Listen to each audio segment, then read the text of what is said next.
प्रधानमंत्री नरेंद्र मोदी ने देश को आज दी बड़ी सौगात। अमृत भारत स्टेशन योजना के तहत पुनर्विकसित 103 रेलवे स्टेशनों का वर्चुअली किया उद्घाटन।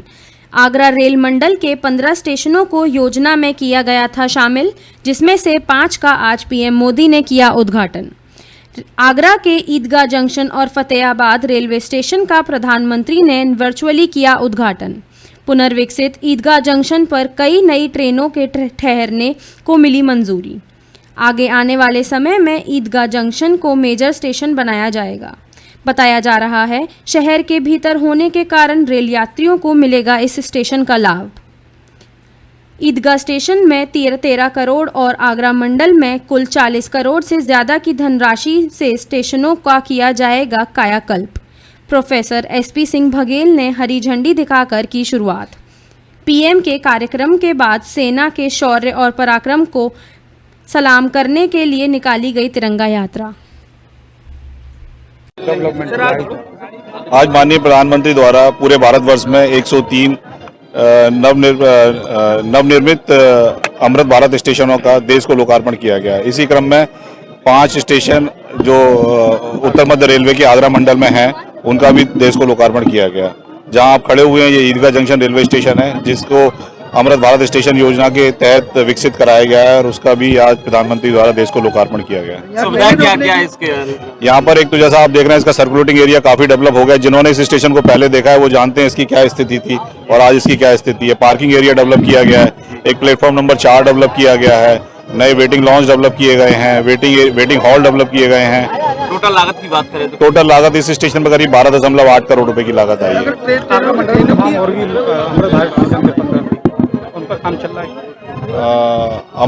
टोटल 15 अमृत भारत स्टेशनों पर आगरा मंडल के अंतर्गत कार्य किया जा रहा है। तो 5 स्टेशनों का तो कार्य पूरा हो गया, जिनका कि आज देश को लोकार्पण किया गया। बाकी पर भी कार्य काफी प्रगति पर है और शीघ्र पूरा कर लिया जाएगा। यहाँ ट्रेनों के ठहराव की व्यवस्था की गई है, यात्रियों को कितनी सुविधाएं मिल पाएंगी?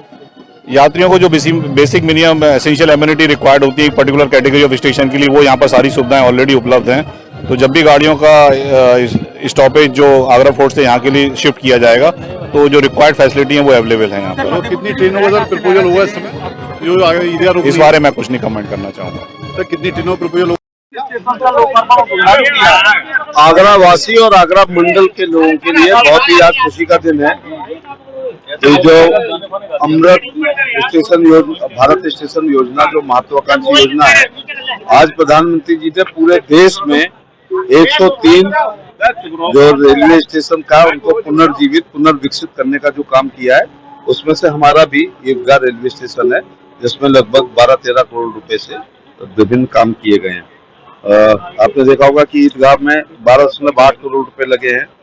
मुख्य भवन का विस्तार हुआ है, नवीनीकरण 2226 वर्ग मीटर, द्वितीय प्रवेश भवन का विस्तार 6 मीटर चौड़ा नया फुट ओवरब्रिज, नए शौचालय, प्रतीक्षालय, टिकट, कंप्यूटर काउंटर, दिव्यांगजनों के लिए रैंप, 5200 से 8500 वर्ग मीटर की 2 नए परिसर, नया लैंडस्केपिंग क्षेत्र, पीपीपी शेल्टर, सरफेसिंग क्षेत्र 10,576 वर्ग मीटर, नई signage, digital display, LED, CCTV और टीआईबी इत्यादि हुआ है। मैं प्रधानमंत्री जी का और रेल मंत्री का धन्यवाद देना चाहूंगा। देश बहुत बड़ा है, जिसमें 7,000 से ऊपर स्टेशन है, उसमें हम ईदगाह भी शामिल है, उसमें फोर्ट भी शामिल है, उसमें राजा मंडी भी शामिल है और उसमें हमारा कैंट, सब जगह फसाड हो रहा है, चेंज हो रहा है।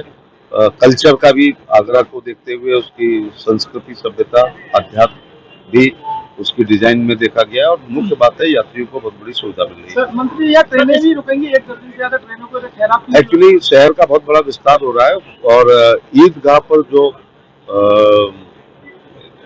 है इलाका थोड़ा खुला हुआ है। कोर्ट जाते हुए बहुत से लोगों की ट्रेनें, क्योंकि आपको मंटोला ढोलीखाल काजीपाड़ा होकर जाना पड़ता है, रेलवे के पुल से इधर से जाना पड़ता है, उधर बेलरगंज की तरफ जाना पड़ता है, जाम का इलाका है वो, तो कोई दूर नहीं है, वहाँ के लोग यहाँ आ सकते हैं।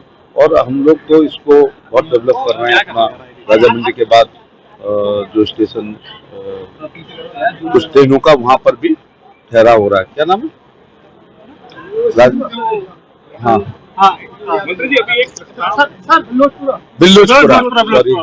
मैंने खुद एक दिन जीटी एक्सप्रेस को बिल्लोचपुरा से पकड़ के आगरा वासियों को ये संदेश दिया कि जीटी जैसी महत्वपूर्ण ट्रेन बिल्लोचपुरा रुकती है। तो शहर का विस्तार हो रहा है, तो हमें एक्सटेंशन रेलवे स्टेशनों को भी डेवलप करना पड़ेगा। सर यहाँ एक प्रोग्राम है,